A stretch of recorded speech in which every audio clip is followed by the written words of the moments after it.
Harris. Our helper Shannon has laryngitis today, so we extend our get well wishes to her. So I'm going to go ahead and get us started. And please make sure you complete your audio setup wizard. And if you will take a moment while everybody else is coming into the room, we have a little question here. How experienced are you with gathering data in live CCs? You have very little experience and need a lot of help. You have some experience but need more practice or ideas. You have a lot of experience but need new ideas, but you are the master of experience. How do you feel about this? And we have quite a few people in the room today. Thank you for joining us. I see that we do have some people that have very little experience, and hopefully today you will be able to get some good ideas for it. We have a lot of people falling in that I need some more ideas. And hopefully when you walk away today, you'll have a spark of imagination and be able to make that happen. All right, I'm Angela Ferris, and I hold a Bachelor of Science degree in Education from San Angelo in Angelo State University, and I apologize now, I have a dog that loves to bark. I also have a Master of Music Education from Southwestern Oklahoma State University. And I've been teaching for 13 years in the public school system, 23. Oh, Rams, there you go. I see someone that knows ASU. Yes, go Rams. And then Southwestern are the Bulldogs. And so I've been teaching music privately for 23 years. And here's a picture of my lovely family, and very excited to be here to work with you today. And I apologize for that dog. All right, so let's just put our feet on the ground and start running. Ask yourself right now, and you can put in the chat box for me, what do you think data is? Give me in the chat box, what do you think data is?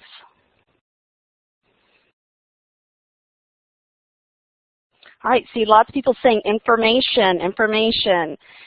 Great. Details about performance, information to data for instruction. Excellent. So we say it's a lot of information. How many of us really feel that we understand our information that we get? That information can be numbers, percentages, trends. How many of us actually feel like when we get that data, we really know what we want to do with it or what it really means? Misinformation is a problem, you are right. I agree, it is overwhelming. I look at it and I try to understand what it is I'm looking at, and sometimes it just seems like a bunch of garble to me. And you're right, there are so many different ways to interpret it. So we get this data and then we're told, I will be honest, in brick and mortar, I never knew what data-driven instruction was. Give me a, I'm going to change your polling tool real quick. Give me a yes or no check. Did you understand what data-driven instruction was? How many of you really knew that? Okay, I see a lot that are saying, yeah, I really understood it. There's a few of you that are in the range with me that said, okay, yeah, I was told I'm doing data-driven instruction, but what does it mean? And you're right, I never really heard those terms until online school. You're right, not in brick and mortar. In brick and mortar, we say, do the benchmark, now read your data. And you're like, great, how am I going to make this work for what I'm trying to teach? And so this data-driven instruction was a new term to me when I came into online. And I was like, I'm going to this data-driven instruction meeting, DDI, what am I supposed to do? Well, I realized, okay, data-driven instruction, wait, this is what I did every day in brick and mortar. I get the information, I see process, do the kids know it? Yes, no, go on, need to reteach. But the thing that I find challenging on the online classroom is I can't see that piece of paper in front of the kids. Can't see it. And I can't pick up that piece of paper real quickly and say, oh yeah, they got it. All of a sudden we're in this online virtual world and we have to collect this data. How many of you, and I'm going to clear, yes, special ed is, and I'm going to clear your polling tool. How many of you feel like you get good exit tickets, tests, assignments, benchmarks? How many of you really feel like the information you're getting back is really valid or what the students are doing and not what the parents are doing? How many of you kind of see a lot of different ideas? I see people changing their answers there. Do you feel like what you're getting is very valid? Yes, I agree. It is challenging. It's hard. We don't know if the parent's sitting there. I teach math. So I don't know if the parent's sitting there helping them work it out. There's give and take there, and it's really difficult to do that. Do you feel, right now I'm going to clear your polling tool. Here's one more little question for you before we get started. Do you feel that your current way of collecting data is easy? Do you feel it's easy? I see a lot of no's coming in, a lot of no's. I feel like I spend most of my time collecting data rather than teaching. It's so time consuming, you're right, and it's not always applicable. I know we're asked to make lots of reports, and I spent a lot of this year just going, how can I make my collection of data easy so that I can then give it to my principal or my administrators in this document that shows what I'm doing for assessing my data, reteaching. And spent a lot of time doing that. And you're right, there's not a lot of time to analyze. I find myself collecting it and not getting to actually understand it. So here's what we're going to do today. And I appreciate your feedback, ladies and gentlemen. It is great to have the answers in the chat box. Let's talk about live data. How many of you have used the Marzano poll? I know that's a big push. I'd never even heard of the Marzano poll until I came to K-12. How many of you currently use this in your lesson planning?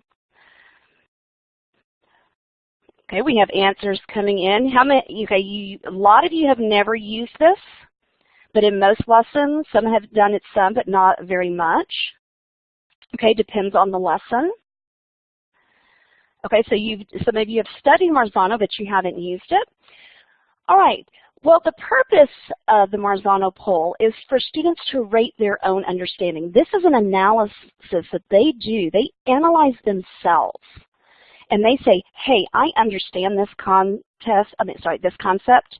I don't understand this concept. And it helps them rate it in 4 different levels, A, B, C, or D. And I'm going to show you on the next slide how I use it.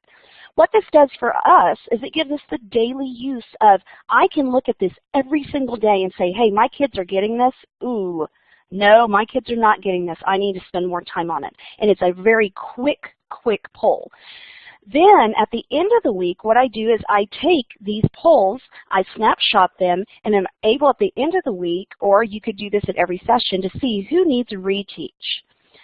And so I'm seeing some other great ideas in there for pulse check. This is what it looks like every day in my classroom at the end of every lesson. Now, I do teach math 4 days a week, so the kids have live CC for an hour, Tuesday through Friday. So they see 4 of these a week. And I'm going to change your polling tool. What we do, this is real live interaction here. At the end of the lesson, after we've gone through the objectives, I've taught the lesson, we review the objectives, I then say, okay, we're going to rate ourselves on the Marzano scale. Every single class period we do this, and they know to expect a slide that looks similar to this. And I say to them, okay, tell me how you feel about finding volume of a rectangular prism using drawings and dimensions. And you can go ahead and give me your answer in the polling tool. A, I don't understand how to find the volume of rectangular prisms. This does not make any sense to me. B, I know how to find the volume, but I just can't make it work in my math problems. C, I understand how to find the volume of a rectangular prism, and I can do math problems.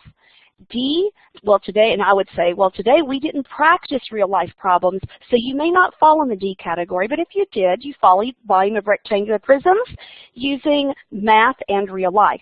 The students rate themselves right there. Okay, rate themselves right at that point. And so that's what you're doing right now. You're rating yourselves on this concept. Now, once a week or twice a week, I actually then snip the chat box. I say, okay, give me a second here, and it takes me about 10 to 30 seconds. I snip this chat box, I save this, I throw this onto a Word document, paste it onto the Word document. At the end of class, I save my Word document, and I see right away I can go back, I have their names, I see who's understanding, and I say, ooh, I can see that this student is struggling, that kid needs reteach. I'm going to bring that kid in on Monday. And this is so much easier, and I can go back to it and look at it later. You said you don't have enough time, especially in between classes. Thank you, guys. And then the way I have my box set up, my saving box, or my folders, I would label this under exit tickets. And I just go back. Actually, this one, I take it back. This would be fire reteach is what this would be. And then you're going to see I have 7th grade Marzana polls labeled. And then I just label it by the date. And I go back, boom, it's there.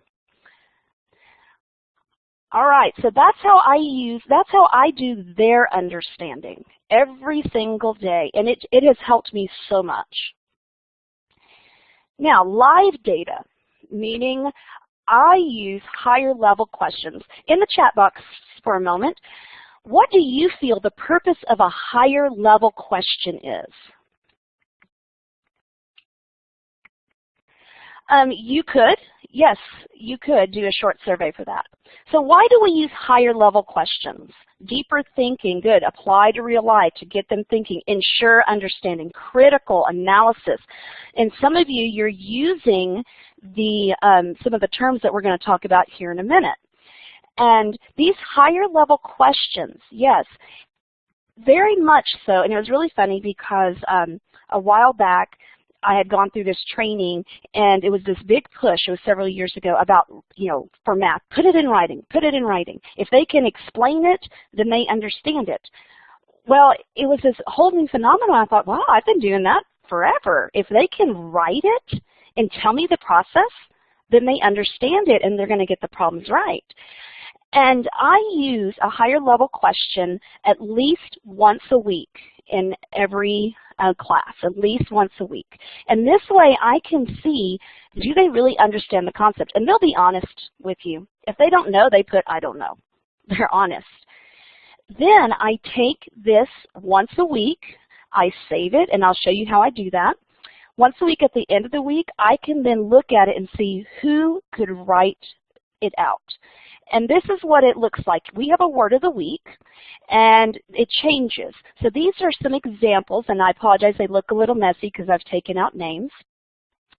But here you're going to see some of those higher level questions, and they match the word of the week.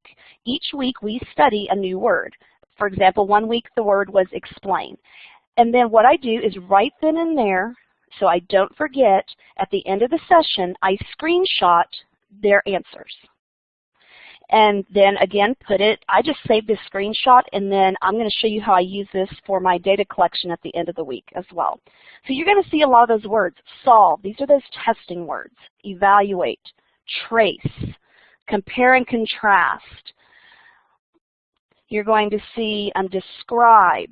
And here, if you want, there are some live links right here on the board. These are some links to those testing words. This is where I pulled them all from. And every time we do this, I can see what are they thinking. Can they do it? This isn't just a right or wrong answer. And then, yeah, Larry Bell, I went through one of his trainings last year. And then in my live sessions, I have up to 40. I know you can have, I know some of you are in the hundreds, so you would have multiple screens for this, and I have opened multiple screens. And the kids click, I click off a follow, and kids go back and forth to be able to put their words on the screen. And then over here, I save it as a higher level thinking question, so I can go back and look at it later.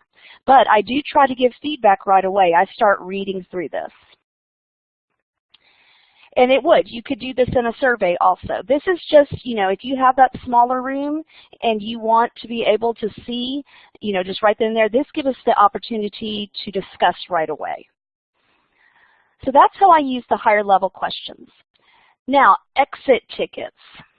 How many of you feel, and I'm going to change your polling tool here back to checks and X's. How many of you feel that you understand the purpose of an exit ticket? This is the purpose.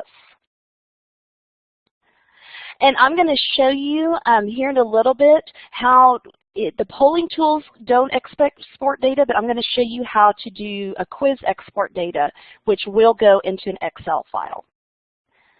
All right, so a lot of you feel like you understand the purpose. Great. And my thing is about the exit tickets. When I came from brick and mortar, I was like an exit ticket, one or two questions that tell me, whether or not the kids have the concept.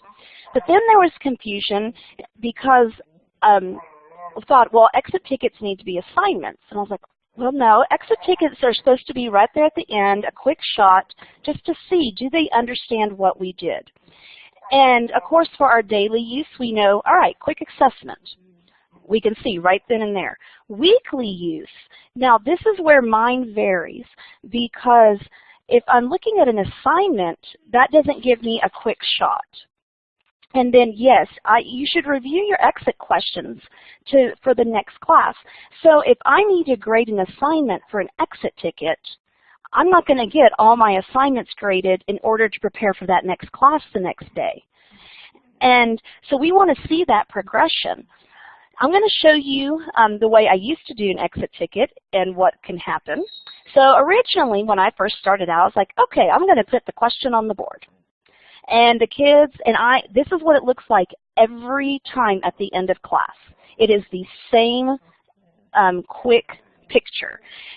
The screen looks the same, maybe the background will change, but the problem. Now, here's the problem though.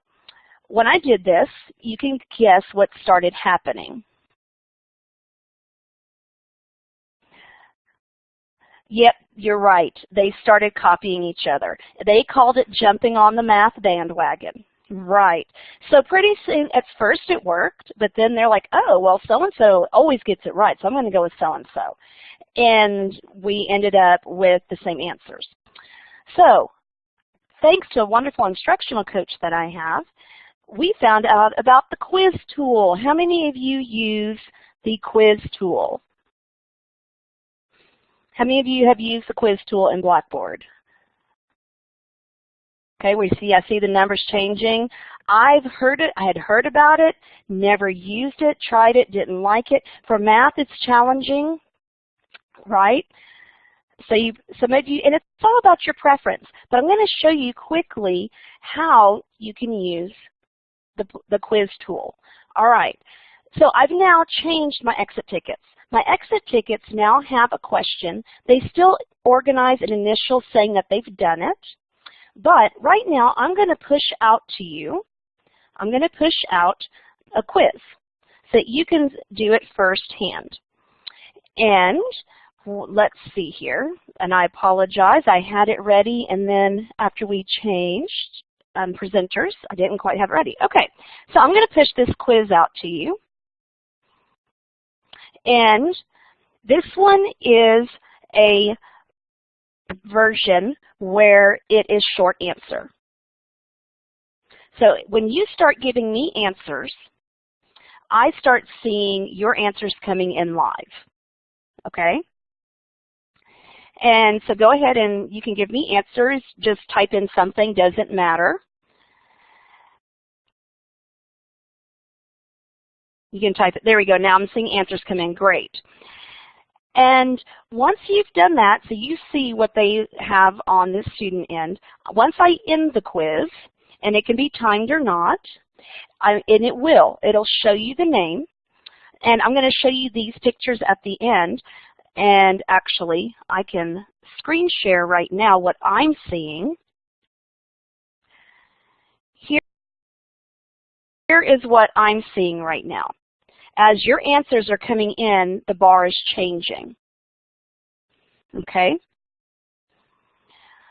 And so as answers come in, now I can see as they're coming in, and I click this drop-down menu. Come here. I can see, it's popping down on me here, it's not liking me. I can see who's answered individually, okay? Yes, I have to close it. So now I'm going to go ahead and end the quiz. And when I end the quiz, you are going to see pop up here in a second a summary, the answer, but I have to release the answer. I release the answer, and now you should have on your screen the answer to the quiz. The black and red just means who answered and who didn't. Oh, you couldn't see the screen because the quiz was blocking it. Okay. All right, so now what I'm going to show you, I've closed out the quiz, and I'll show you at the end because I do have them on the last slides, okay? I can also send out to you multiple choice. Now, here's my problem with the multiple choice. My problem is I cannot, oh, hold on, let me close out that quiz, sorry. I cannot, you can't get rid of it. Where did it go? Oh my gosh, I lost it on my screen. Hold on. Let me find it here. It's not letting me close the quiz. Real life problems here. Give me 1 second here. Let me see if I can, quiz manager. All right, there you go. It's gone. I closed it. Sorry. Should be gone from your screen. The only problem with multiple choice questions is, or I'm sorry, the only problem with the quiz manager is you can't put pictures in your questions. It can be text only, okay? And so that is one of the problems with that. Once you do this, I have the kids then initial saying that they've done the quiz. Now, if I want to view the quiz, and I'm going to click ahead a couple of boxes here, okay? I'm going to click because you wanted to see what I saw. Nope, that's not it. Sorry, let me pull ahead. Here at the end of this presentation, if you save it, this tells you how to create a quiz, okay? What you see then when you get your data is you're going to see, oh, it's not there. Sorry, I apologize. There it is. This is what you can then export to Excel. You can export this. And you can see every kid's answer. Here was the correct answer choice. Here was their answer choice. And when you export that into your Excel document, yes, any student, and the export is on the end of this presentation. Those are those slides. And yes, the kids, I have students that send me their exit ticket later that were absent, and they still get the quiz. Now, the data, though, will not change. You won't be able to, because you have to save this quiz live, so your data won't change, but you can at least get their answer from them later. You can do as many questions as you want. You can use it anywhere in the session. I just do one question, typically, for my exit ticket, but you can use it as much as you want to. And so when you look at the very end of this presentation, I show you step by step how to create a quiz. Yes, and then tells you, okay, this is how you give the quiz. Once you give the quiz, I even showed you how to open it in an Excel file, because it is a little different for that. You're welcome. I know this is really, once you learn it, it's very quick and effective. And the biggest thing, though, is the exportation. You have to open Excel before you can open the project. So you have to actually open Excel, click all files, and then you will see the quizzes come up. It's kind of like Google Survey. One thing, if you've ever used Kahoot, I've heard it kind of helps take the place of Kahoot. Yeah, the export was the amazing part.